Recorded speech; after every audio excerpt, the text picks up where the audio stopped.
Selamat datang di channel Rumah Cerita. Kisah pemuda kaya yang sederhana episode 38.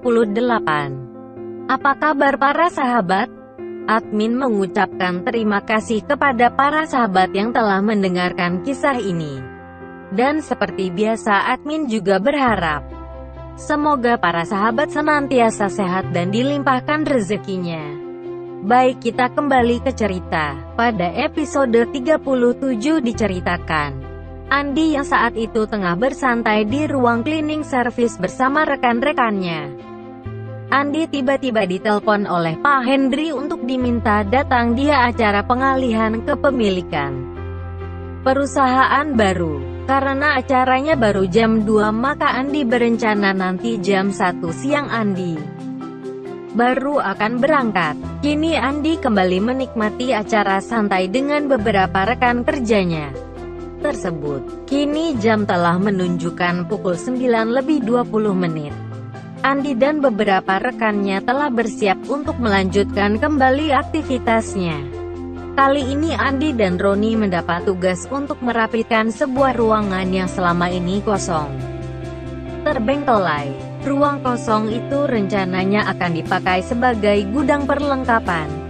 Kini Andi dan Roni telah memasuki ruangan berukuran 20 meter x 10 meter tersebut. Andi dan Roni kini terlihat memindahkan beberapa barang yang ada di dalam ruangan tersebut. Di saat mereka tengah sibuk, datanglah Firman yang turut membantu mereka. Kali ini Firman sedang menyapu ruangan, sedangkan Andi terus memindahkan semua barang yang ada di ruangan tersebut. Andi dan teman-temannya bekerja sampai pukul 11:30. Kini ruangan tersebut telah rapi. Di saat mereka telah menyelesaikan pekerjaannya, tiba-tiba datang salah seorang staf bernama Pak Agus. "Bagaimana Pak, apakah sudah beresnya ruangannya?" kata Pak Agus. Firman kemudian menjawab, "Iya Pak, silahkan Bapak lihat sendiri, kalau belum beres biar kami bereskan mumpung kami masih di sini." Pak Agus terlihat mengamati ruangan tersebut dan berkata, "Sepertinya udah beres kok ini Pak. Nanti kalau ada yang belum beres atau ada tambahan pekerjaan saya panggil lagi ya," kata Pak Agus kepada Firman. Saat itulah muncul Pak Theo dan seorang pria seumuran Pak Theo. Pak Agus saat itu tidak menyangka sama sekali kalau bos besarnya akan hadir di tempat tersebut, mengunjungi sebuah ruangan yang sama sekali tidak pernah dipakai. Pak Theo segera menyapa Pak Agus. "Selamat siang Pak." Terlihat Pak Agus begitu gugup ketika mengetahui sang bos besar berkunjung ke ruangan tersebut. "Iya Pak, selamat siang juga Pak." Sementara Pak Theo yang mengajak pria tersebut saat itu melihat Andi. Pak Theo terlihat tersenyum kepada Andi. "Bapak-bapak, perkenalkan, beliau ini Pak Kevin. Beliau yang kedepannya akan memimpin perusahaan ini karena saya akan bertugas di perusahaan lain." Terlihat semua cleaning service termasuk Andi dan Pak Agus menyalami Pak Kevin dan masing-masing memperkenalkan dirinya. Setelah beramah-tamah beberapa saat, tiba-tiba Pak Theo berkata, "Pak Kevin, mari kita ke tempat lain. Banyak hal yang mesti saya tunjukkan kepada Bapak." Setelah berkata seperti itu, Pak Theo kemudian mendatangi Andi dan berkata, "Bapak ikut saya sebentar ya." Mendengar hal tersebut, Andi segera menganggukkan kepalanya dan berkata, "Iya Pak." Sejenak setelah itu Pak Theo kemudian berkata, "Bapak-bapak, saya pinjam Pak Andi sebentar ya Pak." Pak Agus kemudian menjawab, "Iya Pak, silahkan Pak."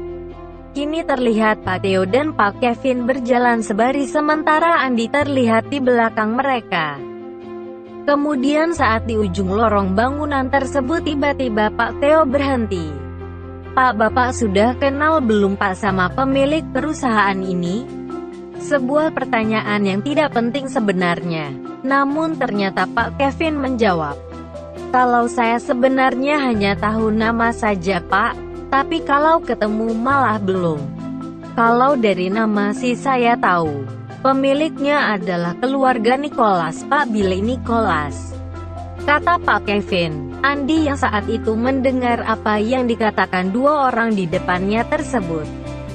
Andi kini memperlambat langkahnya, sehingga Andi tertinggal beberapa langkah.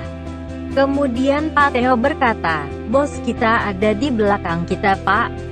Sejenak Pak Kevin menengok ke belakang dan ketika dilihatnya ada seseorang berpakaian cleaning service. Saat itu juga Pak Kevin tersenyum. Kemudian Pak Theo melanjutkan bicaranya. "Bos kita ini memang cukup unik, Pak. Saya juga awalnya tidak percaya. Beliau yang berprofesi sebagai cleaning service dan berusia masih teramat muda. Ternyata beliau adalah putra dari Pak Nicholas, pemilik multi usaha. Dan beliau adalah pewaris usaha tersebut." Mendengarkan apa yang diucapkan Pak Theo tersebut, kini Pak Kevin langkahnya terhenti. Sementara Andi yang kini langkahnya makin ketinggalan kira-kira 20 langkah. Andi mencoba untuk tidak mendengar percakapan tersebut. Kemudian Pak Kevin bertanya kepada Pak Theo, "Apakah Bapak serius, Pak, dengan ucapan Bapak? Jadi pemuda di belakang kita ini adalah bos kita ya, Pak?" Pak Theo kemudian terlihat menganggukkan kepalanya. "Iya, Pak, saya serius. Kedepannya Bapak akan sering berurusan dengan tuan muda. Karena saya akan pindah ke perusahaan lain. Itu pun semua atas rekomendasi tuan muda Andi." Terlihat Pak Theo menjelaskan hal tersebut kepada Pak Kevin secara serius. Pak Theo yang melihat langkah Andi semakin pelan dan menjauh. Saat itu Pak Theo berhenti untuk menunggu Andi supaya jaraknya menjadi semakin dekat.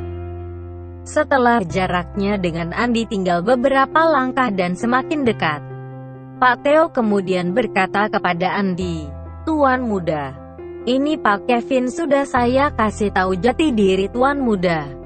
Dan saya yakin Pak Kevin mampu menyimpan ini di depan para karyawan. Seperti yang tuan muda inginkan. Supaya semua berjalan wajar dan senatural mungkin." Andi kemudian tersenyum dan berkata, "Iya, Pak." Terlihat Pak Kevin kini menjadi semakin segan terhadap Andi.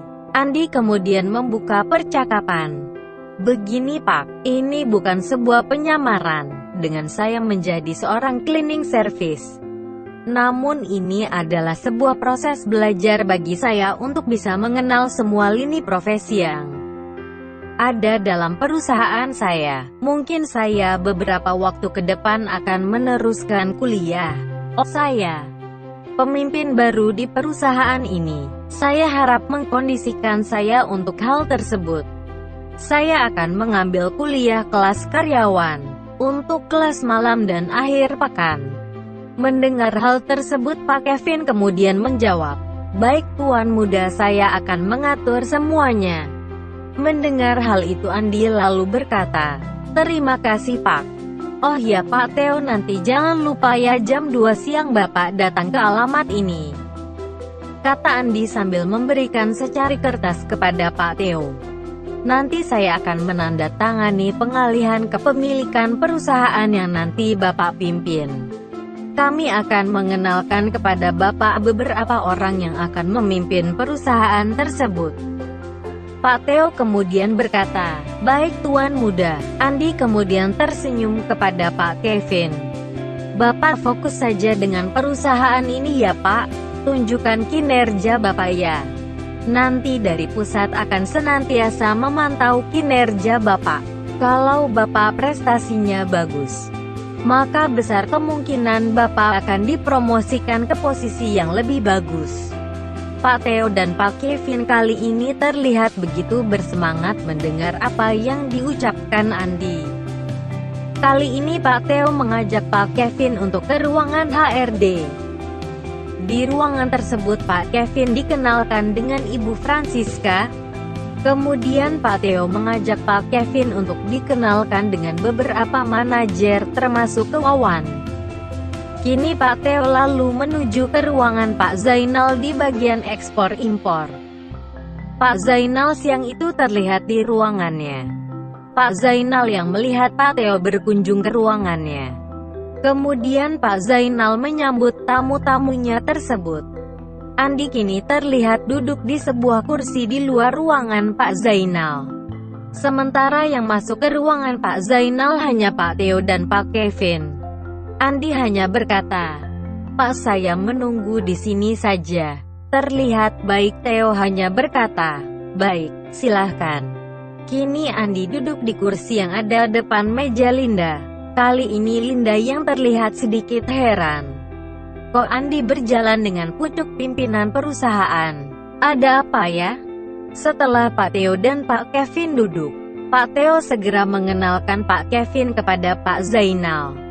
Bapak Kevin ini nantinya akan sering berinteraksi dengan Pak Zainal. Pak Zainal nanti akan menjadi direktur umum di perusahaan ini. Pak Kevin ini punya seorang kepercayaan, seorang cleaning service loh Pak. Tuh, dia yang duduk di sana, kata Pak Theo sambil menunjuk ke arah Andi. Dia cleaning service tapi orang kepercayaan Pak Kevin.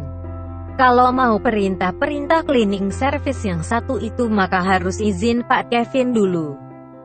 Benar begitu kan Pak? Kata Pak Theo. Kini Pak Kevin menjadi paham dengan yang dimaksud Pak Theo. Iya Pak, cleaning service yang satu itu khusus bantu-bantu saya. Harus ada izin khusus kalau mau perintah dia, kata Pak Kevin dengan serius. Pak Zainal yang mendengar hal tersebut nampak terheran-heran. Masa iya sih sampai segitunya? Jam telah menunjukkan pukul 1 siang. Pak Theo segera berpamitan kepada Pak Kevin dan Pak Zainal. Pak, saya mau ada acara dulu nih. Maaf ya, Pak, Andinya saya bawa dulu. Ada hal penting yang harus saya lakukan. Pak Kevin dan Pak Zainal pun mempersilahkan. Kini Pak Theo telah meninggalkan ruangan tersebut dengan Andi. Sementara Pak Zainal masih terus berbincang dengan calon atasannya yaitu Pak Kevin. Pak Theo yang saat ini tengah berjalan dengan Andi. Kini Pak Theo berkata kepada Andi, "Tuan muda berangkat ke acaranya bareng saya saja." Pak Theo yang mengetahui Andi hanya naik motor berangkat dan pulang kerja maka saat itu menawarkan pergi bareng dengan Andi.